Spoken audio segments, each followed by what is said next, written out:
समय बीत जाने के बाद भी अगर हम भगवान से प्रेम नहीं कर पा रहे, इतना सत्संग सुनने के बाद भी अगर हम भगवान के लिए जी नहीं पा रहे, तो हमसे बड़ा खलकामी कौन होगा। महापुरुष गला फाड़ फाड़ के कह रहे हैं, भैया अपने हरि को प्यार करो, अपने प्रभु से प्रेम करो, वो तुम्हारे सच्चे संगीत सुन लेते हैं पर मन से नहीं मानते। इतनी अधमता है हमारे भीतर, इतनी कुटिलता है हमारे भीतर कि हमारा मन मानने को तैयार ही नहीं है। संसार के विषयों को सब समय मन में बिठा लेता है, पर ठाकुर जी को हृदय में नहीं बिठाता। लेकिन क्या के सामने हम बड़े भगत बन जाएं, भले दो माला क्या कर लेते, हमें लगता है हम बड़े भजनानंदी है। दूसरों को दिखाएंगे, तू नहीं करता हम करते हैं, तेरे पास भजन नहीं हमारे पास भजन है, तेरे गुरु नहीं मेरे गुरु। पर अंतर मन में झांक के देखो तो हमारे अंदर अभी कितनी कुटिलता बाकी है, कितनी कामता बाकी है। ये हृदय पापों से भरा हुआ है। पर हे नाथ, ये छुटाए नहीं छूटता है, ये छूटता है आपकी कृपा से। ये छूटता है जिसको आप चुनते हो, जिसे आप अपनाते हो। इसलिए ये प्रार्थना दिल से भगवान से करिए कि मेरी इन बुराइयों को, मेरी इन दुर्गुणों को हे नाथ एक दया की दृष्टि डाल करके सदा सदा के लिए मिटा दीजिए। अन्यथा तो ये दुर्गुण सारा जीवन संग चलेंगे, हर जन्म संग चलेंगे। हे प्रभु, जब इस संसार में पापियों की गिनती होगी ना, पापियों का कोई नाम लिखा जाएगा, रजिस्टर बनाया जाएगा, तो उसमें पहला नाम सबसे ऊपर मेरा है। मैं पापियों का सरताज माना जाऊंगा। क्यों? जितना मुझे करना चाहिए था उतना मैंने किया नहीं, जितना मुझे आपको प्रेम करना चाहिए था उतने मैंने किया नहीं। दादू दयाल जी सारा जीवन जिन्होंने नाम जपा, पूरा जीवन, लेकिन अंत समय में रो, आंखों में आंसू हैं। किसी ने पूछा, बाबा आप क्यों रो रहे हो? संत जाता हुआ मृत्यु से डरता थोड़ी है।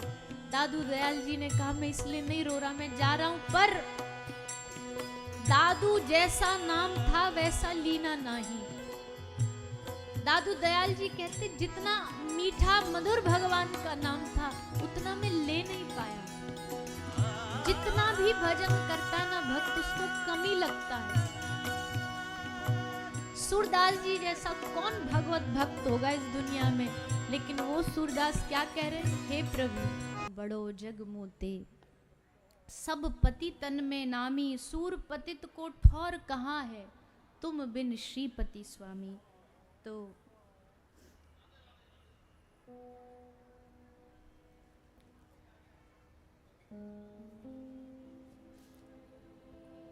अपने आप को बड़ा धर्मात्मा समझना बड़ा आसान है भैया। दो चार साधन भजन, दो चार कथा सुन ली तो हमको, कथा कह ली तो हमको लगता है हम बड़े भारी भक्तों में हमारा नाम आएगा। नहीं नहीं, इसलिए माया से बचने का एक ही तरीका, मायापति को ध्याओ। माया वहां दूर दूर तक भी प्रवेश नहीं करती। इसलिए जब सुखदेव जी ने सृष्टि प्रकरण सुनाया तो उसमें बार बार यही कहा कि ये जो जगत है ये भगवान के कंट्रोल में है, वो कंट्रोलर है, उसके हाथ में सबका कंट्रोल है। तो अगर उसके हाथ में कंट्रोल है तो हमारे जीवन में कितना सद्गुण, कितना अच्छाई होनी चाहिए, ये भी उसके हाथ में। इसलिए उनसे रोज कृपा मांग के कहिए, प्रभु हमारा जीवन सद्गुणों से भर दीजिए, हमारा जीवन अच्छाइयों से भर दीजिए। ऐसी भक्ति से जीव महान बनता है। फिर आपने कल चरित्र सुना श्री ध्रुव जी महाराज का। 5 वर्ष का बालक भगवान को पाने घर से निकला हो, उसकी भक्ति कितनी महान होगी। हम 5 क्या 50 के हो गए, बूढ़े हो गए, बाल सफेद हो गए, तब भी हमारे हृदय में नहीं आता कि कैसे भगवान।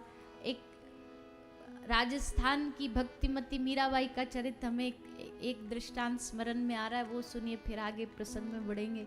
मीराबाई के घर में एक बाबा जी आए थे वृंदावन से कथा सुनाने के लिए। तो सब लोगों ने कथा सुनी। कथा सुनने के बाद फिर बाबा जी बोले चलो कथा विश्राम हुई, अब किसी को कुछ पूछना है। पर वो जैसे हम आपको रोज कहते ना, भैया बैठ जाओ, छुट्टी नहीं हुई अभी बैठ जाओ, तो वैसे ही जैसे उन्होंने कहा कथा विश्राम, सब उठ के चल दिए। महाराज जी बोले किसी को कुछ पूछना? बोले नहीं महाराज जी, 3 घंटा सुना दिया आपने, वही बहुत है, अब नहीं सुनना कुछ, अब नहीं जानना कुछ। सब बोले ठीक है महाराज जी, बोले जिसकी जो इच्छा। पर जैसे वो चलने को हुए महाराज जी, तो 5 साल की मीराबाई सा आई, 5 साल की बच्ची थी, और आकर के बाबा से बोली बाबा माने कछु पूछड़ो है। बाबा बोले क्या पूछना है लाली तुझे? बाबा ने सोचा पूछेगी बाबा ये खिलौना कहाँ मिलेगा, बाबा टॉफी कहाँ मिलेगी, बाबा झुंझुना कहाँ। 5 साल का बच्चा, इससे ज्यादा क्या पूछेगा। पर जैसे उस बाबा ने पूछा लाली तुझे क्या पूछना है, तो 5 साल की मीराबाई सा की आंखों में आंसू भरे थे, और बाबा से हाथ जोड़ के बोली बाबा मुझे ये बता दो, जिसकी कथा तुम सुना रहे थे मुझे, ये गिरधर मुझे कहाँ मिलेगा और कब मिलेगा? बस इतना पूछना है, बस इतना बता दो कि वो कहाँ मिलता है, कैसे मिलता है। जैसे 5 साल का बच्चा इतना गंभीर प्रश्न करता है, तो बाबा के शरीर में भी रोमांच हो गया। बाबा बोले लाली कहाँ है तेरे पाँव, तेरे चरण छूना चाहता हूँ। क्यों? बोले मेरा सारा जीवन निकल गया कथा कहते कहते कहते, पर मेरे मन में क्यों नहीं आता कि जिसकी मैं कथा सुना रहा हूँ वो मुझे कब मिलेगा, कहाँ मिलेगा। सारा जीवन बस उसी के गुणगान गाए, लेकिन वो दिखता कैसा है, उसका स्वभाव कैसा है, वो मुस्कुराता कैसा है, ये मेरे मन में क्यों नहीं आया। पर धन्य है तू लाली, तू इस जगत की नहीं है, तू इस संसार की नहीं है, तू किसी और दुनिया से आई है, तू किसी और की है।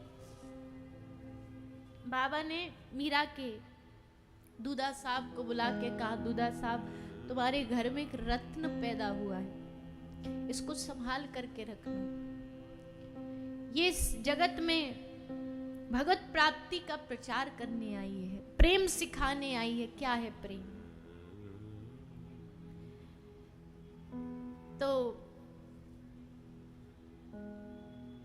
कहने का भाव है, कथा सुन के मन में ये जिज्ञासा प्रकट होनी ही चाहिए, तभी कथा सफल है कि हमें जिनकी कथा हम श्रवण कर रहे हैं उन भगवान की प्राप्ति कैसे, कब और कहाँ होगी, ये भाव मन में आना चाहिए। और कोई अगर बाल्यकाल बचपन से इस भक्ति की रीति में लग गया ना, तो फिर तो आनंद ही आनंद है। 5 साल के ध्रुव जी ने भगवान को प्राप्त कर लिया। फिर श्री भरत जी महाराज की कथा सुखदेव जी सुनाते हैं। श्री भरत जी वैराग जागा, राज को ठोकर मार करके, भारत जैसा राज्य के राजा थे भरत जी, उनके नाम से भारत नाम पड़ा। इसको ठोकर मार के एक वन में भजन करने चले गए, गंडकी नदी के पास कुटिया बना के रहते थे। पर अभी जिस माया की इतनी लंबी चौड़ी व्याख्या करी, ये कभी कभी शिखर पे पहुंचने के बाद भी पटक देती है। माया एक हिरण के बालक का रूप बना के आई और भरत जी का मन उस बालक में फंस गया। अगले जन्म में हिरण बने और फिर अगले जन्म में ब्राह्मण बन के एक भक्त बने। और उस जन्म में श्री भरत जी ने भजन किया कि 2 जन्म व्यर्थ हो गए, अब नहीं करना। भजन करते हुए श्री भरत जी ने भगवान को प्राप्त किया। जड़ भरत जी का चरित्र आया।